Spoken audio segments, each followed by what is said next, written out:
Hello guys, back to my challenge যদি ভালো আছে ফ্যামিলি, তোমরা সবাই মানে ওটা রেসিপি নিয়ে চলে আজকে মানাবে কাঁঠাল আটিতে চিকেনের রেসিপিতে চলে থাকো না। এখানে আমরা চিকেন নিয়ে নিয়েছি। এখানে কাঁঠালের আটিগুলো আমি ছাড়িয়ে নিয়ে দিয়েছি। ঠিক রাজমার মতন লাগছে, গোটা গোটাই।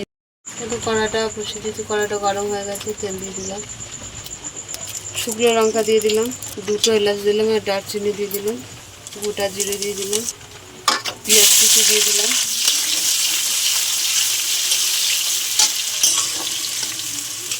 স্বাদ মতো নুন দিয়ে দিলাম, হলুদ দিয়ে দিলাম, লাল লঙ্কা গুঁড়ো দিয়ে দিলাম, কাশ্মীর লঙ্কা গুঁড়ো দিয়ে দিলাম, আদা রসুন বাটা দিয়ে দিলাম, জিরে আর ধনে গুঁড়ো একসঙ্গে দিয়ে দিলাম, দই দিয়ে দিলাম।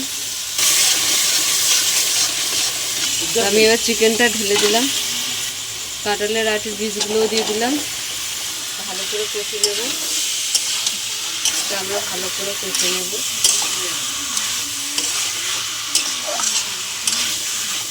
ঢাকা দিয়ে দিলাম,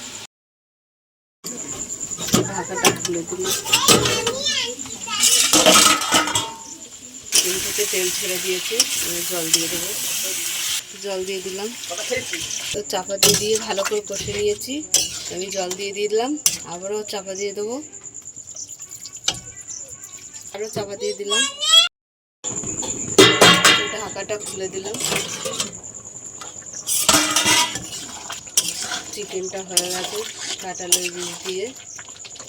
তো আমি 1 চামচ ঘি দিয়ে নামিয়ে নেব। তো কাঁঠালের বীজ দিয়ে আমাদের চিকেন হয়ে গেছে।